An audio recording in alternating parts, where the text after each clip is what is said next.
not great, but uh,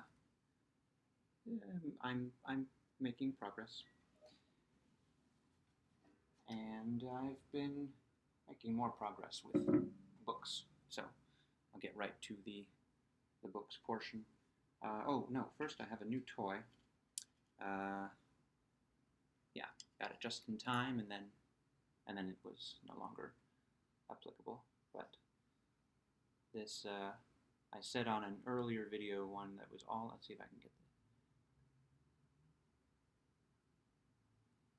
that I wouldn't get a Bernie 2020 button because I already had a Bernie button for my collection, and uh, and so he was represented on my vest. But I kept wondering about the color changing button that he advertised, and I emailed the store, and the person who uh, got back to me told me, I said, "Is it lenticular?"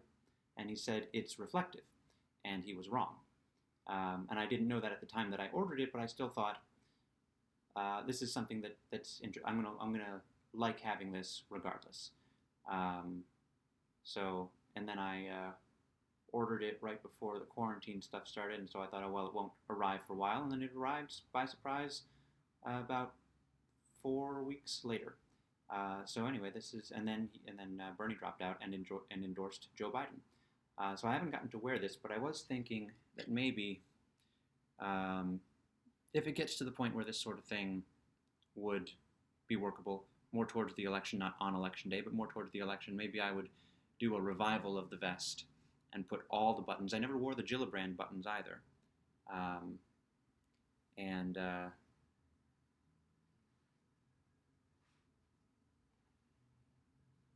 just adjusting the light, or trying to. And so the Gillibrand buttons would then get a little bit of wear, and this one would as well. But for now, I'm going to put it up on my button curtain with all of my other buttons. But I'm glad I have it. It's a nice, neat little thing to have. This is not the first lenticular campaign button. They were called flash buttons, I think is what they were called, and I found a couple of them on the internet. Didn't buy any of those because they're not applicable to now, but I'll be on the lookout for them at shops and things. So that's my Bernie button. Actually, on the screen here, it completely erases the us. I don't know if that's the angle, but when I'm just looking at it, I can't make the us completely disappear. So that's good for that. And I have books, and I have another category of thing. Why is that light? Yeah, I'll just leave it.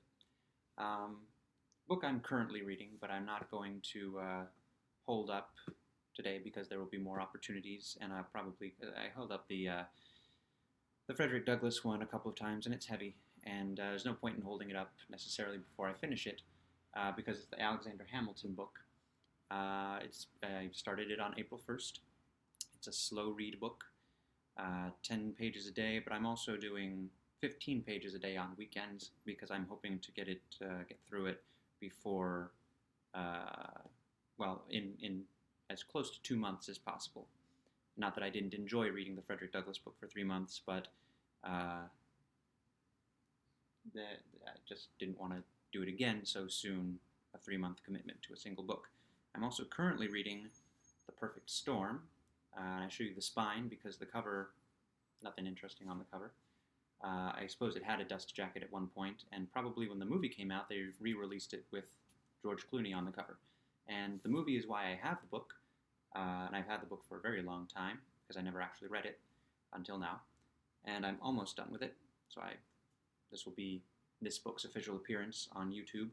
And, of course, the movie is why I read the book. I think the movie was the first kind of serious sort of movie that I saw, the first non-kids movie, or at least one of the first non-kids movies. Road to Perdition is another one of those. Just, a movie that I saw that made me feel like an adult that I was seeing it. And so found the book at a used store and I got it, and I went back and forth on whether or not I actually wanted it because for some reason I kept convincing myself that it was not related to the movie, and then I would repeatedly convince myself that it was not related to the movie, and then look it up and find out that it was, and decide to keep it. So I did keep it, but I don't want to keep it anymore. So I brought it, and I am reading it, and it is related to the movie. But what I should have foreseen, if there were no survivors in the movie, there are no first-hand accounts of what happens on the boat in the book, and because the book is nonfiction, because the movie's nonfiction-ish, the event really happened. The Andrea Gale found itself in the worst possible position for a boat to be in, and it sank, and there were no survivors. So no first-hand accounts of what happened in the book, as opposed to in the movie where they had to show things happening on the boat, because that's what it's about. You have to show the main thing in the movie. You have to dramatize it. You have to give those people on the boat dialogue. And they were able to use probably the stuff from the research for the book to do that, because the book is mostly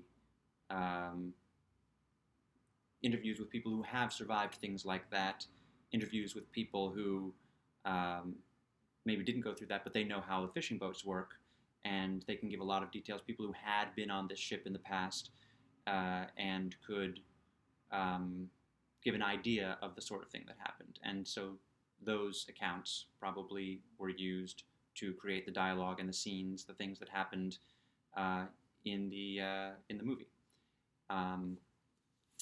And it's also, there's a lot of science in it, how weather works, and there's a lot of engineering and how boats work. And I just read a lot about how people train to rescue stranded fishermen when the boats are in trouble. Whether or not the boats are savable, these are the people who go in, the Coast Guard, the PJs, but what does PJ stand for? The something jumpers. Maybe I can find it. I don't think it's puddle jumpers, but maybe it is. But anyway,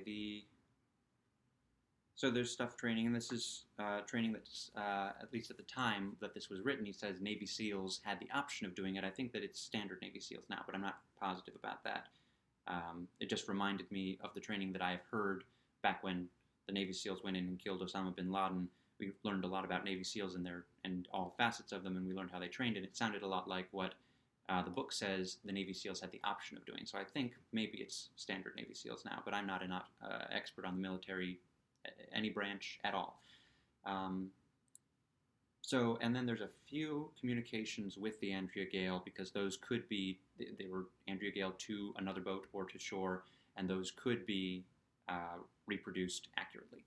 So, but it's very different than the movie. I can appreciate it. I'm not going to keep it, but I can appreciate the book, and also maybe the light is shifting because the light behind me is shifting. I don't know. I thought that maybe doing this I expected it to be cloudier, is what it was, and so I thought that'd be nice background. I actually expected it to be raining, but anyway, the book, at least at the beginning and throughout to an extent, it felt like reading. Normally around this time of year, I listen to all of my Great Big Sea albums. I haven't been in the mood to do that lately, but this is like reading a collection of Great Big Sea's fishing songs, because all the scenarios in here are represented in various Great Big Sea songs. So that was a fun, and I don't know why I didn't expect that, probably because this is about Americans and Great Big Sea is Canadian, and for some reason I put a border between those things. But Great Big Sea does do a lot of songs about fishing and about boats and about sailing, so maybe I will, having read this, find myself in the mood to read more, or to do my traditional yearly listening. Sebastian Junger is the author. It says Junger, and that's another reason, because I kept on thinking it said Jung, and I thought, why do I have a Jung book about the perfect storm? But it's Junger. It is about the same thing that the movie is about, And I don't know if the movie is available for streaming, but I will probably look for it after I finish the book. And it's on my extended list of DVDs I actually want to own, because I do have more for nostalgic reasons, but I think it's also a very good movie. I haven't seen it in a while. I have good memories of it, and I don't care whether or not anyone else thinks it's good. I'd pay $1 or $2 for it. So that's what I'm reading now, and I'll go in reverse order because why not? I just finished this book, and very good. I've been looking forward to reading this book since it came out. I saw it at a Barnes & Noble, hardback, brand new, and I thought, not now, but it'll be on my radar, because I didn't want to pay $30 for it. And then I think earlier this year, or late last year, is when it just showed up, not here in my apartment with me, but I was walking past the comic book section at the St. Agnes Library, the basement sale, and this was sitting on top of the comics, facing out. I don't think there were any other books around. It was just this. They put it in the comics section. And naturally I saw it, and I grabbed it because it was something that I really wanted. I'll get the author right away, Jill Lepore. And she is a Harvard American history professor, and that becomes relevant later on. And the book is The Secret History of Wonder Woman. And this came out... She must have been working on this before it was announced that there was actually going to be a Wonder Woman movie. And it came out a couple of years before the Wonder Woman movie. And the Wonder Woman movie was great. And then there was the movie Professor Marston and the Wonder Woman, which covers the same stuff that the book covers, but I saw it a couple years ago.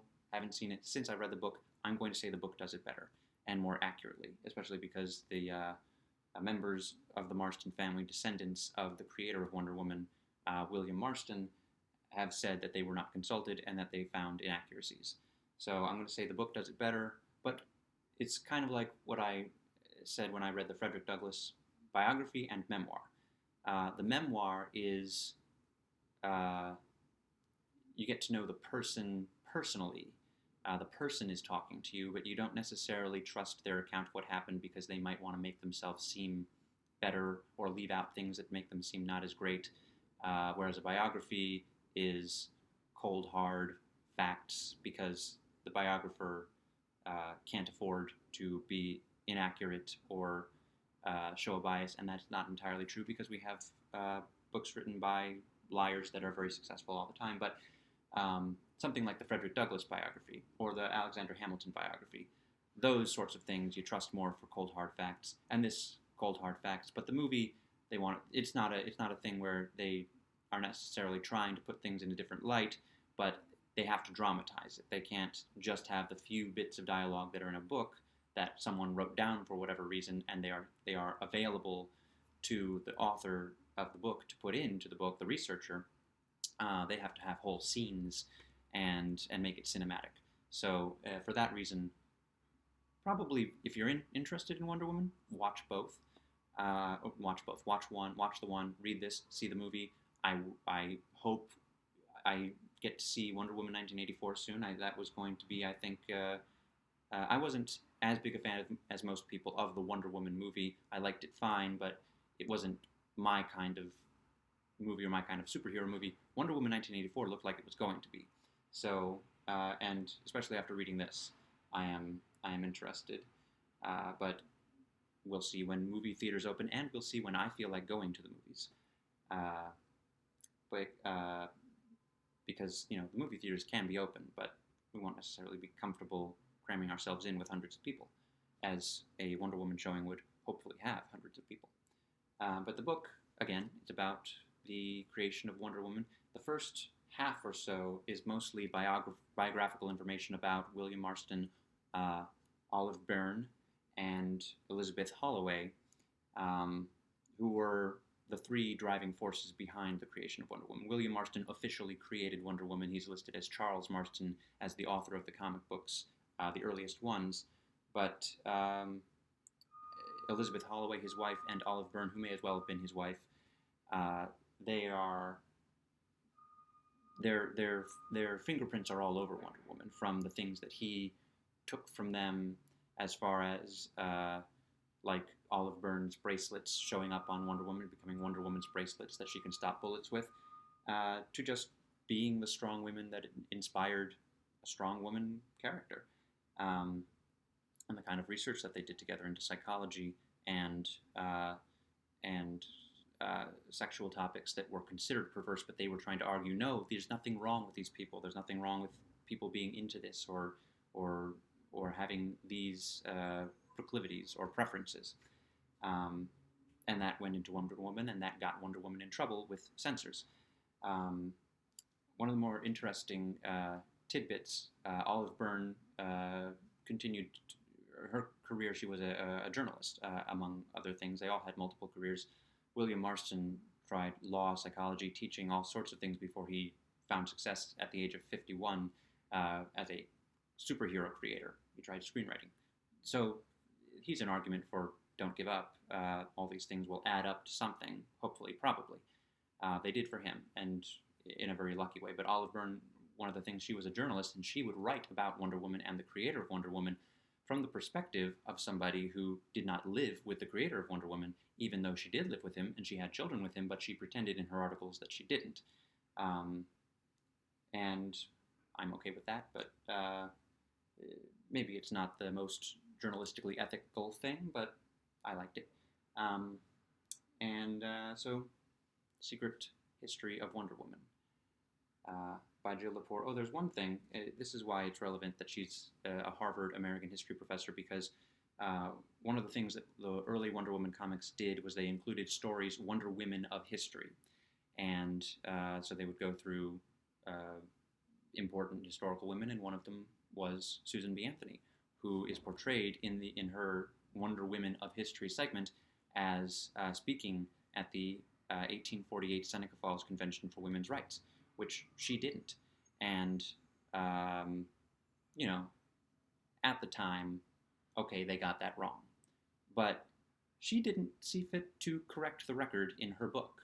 And I don't know if it was that she didn't think it mattered, or maybe she thought nobody would notice, or maybe it was just a simple oversight. There's a lot of stuff in here, and something like that can get lost. Susan B. Anthony, it's not a biography of Susan B. Anthony. I don't think there's a definitive biography of Susan B. Anthony, and maybe Jill Lepore will write one. Or another thing I'd like to see her or someone like her write is the same way that this kind of demystifies that Wonder Woman was created by one guy. Somebody should write something like this about Stan Lee. Because it's kind of, I hear it jokingly referred to that he is credited as creating so many things, but there are other people who should be credited along with him that are never credited. So I'd like this sort of thing to be written about Stan Lee and the Marvel characters. So yeah, this one definitely recommended. And then the last book since the last video, The Trapp Family Singers, the story of the Trapp Family Singers. And I leave the Borders sticker on as a memorial to Borders Books and Music, which is no longer with us and hasn't been for years, but I haven't looked at the book for years. The time was I would have taken this sticker off, but it is a collector's item now, this sticker from Borders. This is, of course, about, as it says behind the sticker, the story which inspired The Sound of Music. It is about the Von Trapps and how Maria Von Trapp, an aspiring nun, and previously apparently a very woodsy, wild child, became an employee first and then wife of Georg von Trapp, a Navy captain in Austria, and how as World War II ramped up, they fled. And that is the story of The Sound of Music, but that is maybe 50 pages out of this 300 and some page book. And of course, nobody's story can be summed up entirely in a musical. The musicals that have tried have been the ones to fail miserably. Maybe Alexander, I haven't seen Hamilton yet. And I don't think that starts, and this isn't even her full story because she wrote it and published it, Maria Augusta Trapp. So she went on to live. But what I mean is It's there's always more before, there's always more after, there's always more to it, and there's probably more in a book than there is in a musical or a movie. Nothing against the musical or the movie. I have this book. It was given to me as a present after I played a character who was kind of an amalgamation of a bunch of characters in here in The Sound of Music. It was my first musical that I was in. I was Uncle Max.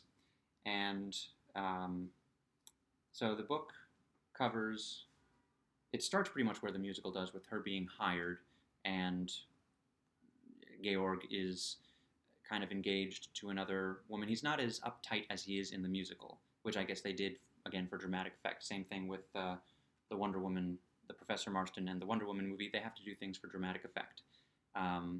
He, in the musical, is engaged, or practically engaged, to a baroness. In this, is an actual princess, which is ironic because it reads like a Disney princess kind of story, with, you know, the obscure teacher worker type person getting swept up into the wealthy family of the important military guy. And it doesn't help, or it does help, that that aspect of it, that she kind of depicts herself as doe-eyed and a little silly, in kind of a Cinderella, Sleeping Beauty, Snow White sort of way. And this is at odds with a couple of other depictions of her later. The way that her children later spoke of her was that she could be an angry, aggressive sort of person, and that makes sense with where later in the book she starts running businesses. She governs the household, but also a music away camp in Vermont, and she convinces a manager after multiple failed auditions to actually take them on and make something of them as the Trapp Family Singers, a touring singing group. She is the driving force in the family, and so clearly she's not Cinderella, Snow White, Sleeping Beauty. She's something more than that, but that's kind of how she comes off. And again, it's a memoir. It's kind of like the Frederick Douglass thing. It's how she saw herself, and maybe how she didn't want to say, and I yelled at the children frequently. Although she does usually jokingly talk about how she became a little bit more firm on this occasion than she would have liked, or than she normally would be. It's a really interesting book. And the doe-eyed thing kind of makes sense when she first arrives in New York City and she's seeing that for the first time.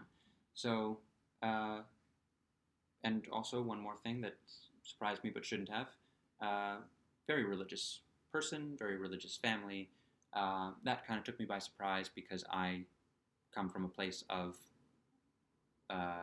just mostly ignoring or minimizing religion. It was a big part of her life and a big part in this book, which made it a good book to be reading during Lent, in a way. Originally, these two books were going to be my Women's History Month, which is March, reads. But Women's History Month is always the same month as Lent, and I also had some Lent books, as I discussed in a previous video, rock opera about Jesus Christ Superstar and The Last Temptation of Christ. But this was a good transition book in between, and I won't always have women's history books to read, and I won't always have Lent books to read, but this time I had both, and they competed. Anything else I want to say about this book? I don't think so. I may have seen the movie a couple of times all the way through. I've seen bits and pieces. I learned Edelweiss on the guitar. That's not what I played at the top of the video. I would probably buy the DVD of The Sound of Music if I found it. It gets broadcast every Christmas time. I will give it a watch this year. I've been avoiding watching it because, having been in it and listening to the recording all the time, I'm very familiar with it. I didn't feel like I needed to watch it, but this time I will, as an audition for whether or not I will buy it eventually. So before I back up, I don't know, maybe the guitar's too far away to be heard. Books, button, guitar, and playing cards. Last year, in college, I started playing solitaire and then kind of got off the solitaire train. But last year, I picked it back up in a big way. I would just as something to do while something plays in the background that I want to watch, but I don't have any chores or anything to do in the meantime. So I have these 3 playing card decks, and I'll just show a little bit. I got this one, found it at one of my only visits to a Costco. There were a ton of them, and they had just come out, and I got them as a kind of it was a novelty thing. And they have the camo on the back. They are the official title, Iraq Most Wanted Playing Cards. You may remember them. And of course, if I find it, the top one, the Ace of, I guess, Spades. For some reason, I don't know the politics of playing cards, but the Ace of Spades is considered the top card, which is why, of course, it's Saddam Hussein. And I guess the kings are maybe his sons. I don't know. I don't know who any of these people are. I bought it as a novelty thing, and then for a long time it was my only deck of cards. So I would play with it. I don't know who that is. Some of them don't have faces. Let's see if I can find one that doesn't. Or this one is very hazy picture. Here's one that doesn't have a face. Here's 2 that don't have faces. A queen and a 3. I guess there were no pictures. They just knew who they were. So I had cards and I started playing with them in college because, at least for the first little bit when I was in college, I didn't have anyone to hang out with. So I started playing solitaire, and that's when I learned how to play solitaire, and I kind of relearned last year when I decided that's what I wanted to do while I was watching Screen Junkies or something, or some documentary that I didn't necessarily want to watch because it wasn't interesting to look at, but I could hear it. And it's kind of like the opposite of last couple years when I also started lighting Hanukkah candles for the first time. It's kind of the opposite of a week of Hanukkah, because with a week of Hanukkah you put in 1 candle first night, 2 candles the second night, 3 candles, etc., and that's how you set it up over the course of 8 nights. And with playing solitaire, you set out 7 cards first, then you set out 6 cards, and you set out 5, 4, 3, 2, 1. So it's kind of the opposite of setting. It's kind of like in 5 seconds the opposite of setting up Hanukkah candles for a week or 8 days. And so that's one way to think about it. And it helps me remember how many cards to put out. And I used to play it on my computer, but computers these days don't have solitaire, at least not mine, not the last couple that I've had. So these are famous women of the Civil War. They aren't as, there's a different person on each of the Iraqi Most Wanted cards. These are sets of people. So find Harriet Tubman is on all of the jacks. And Sojourner Truth is on all of the queens. And let's see.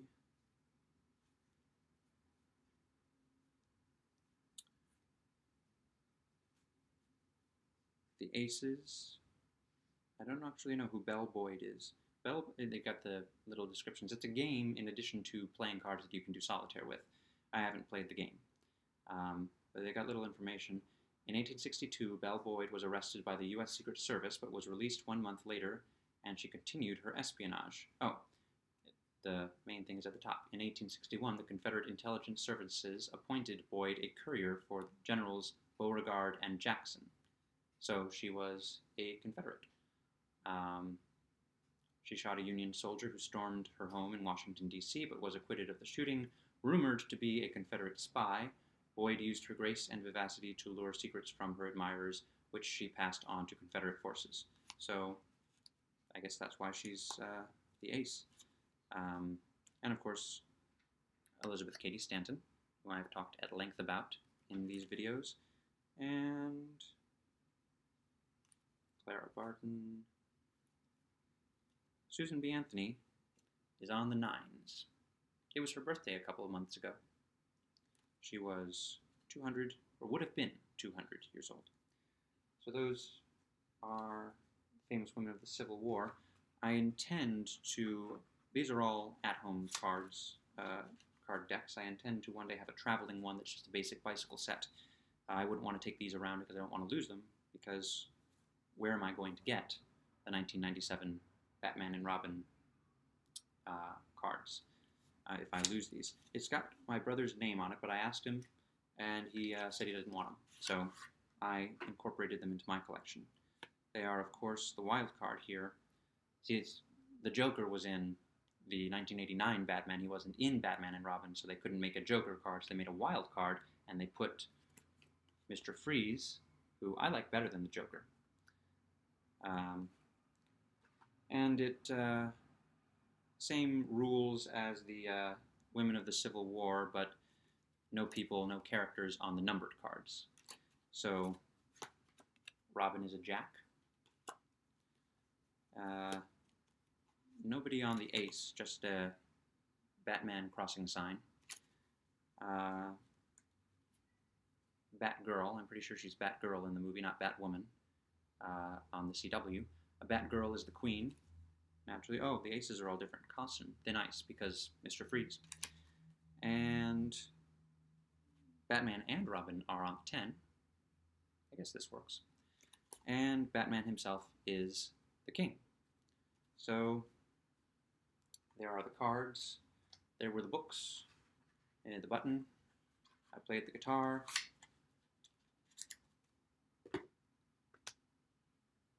Stay safe and healthy, and do go outside, maybe a little bit. Don't stay too long, but wear a mask when you do. Ram the blade chip.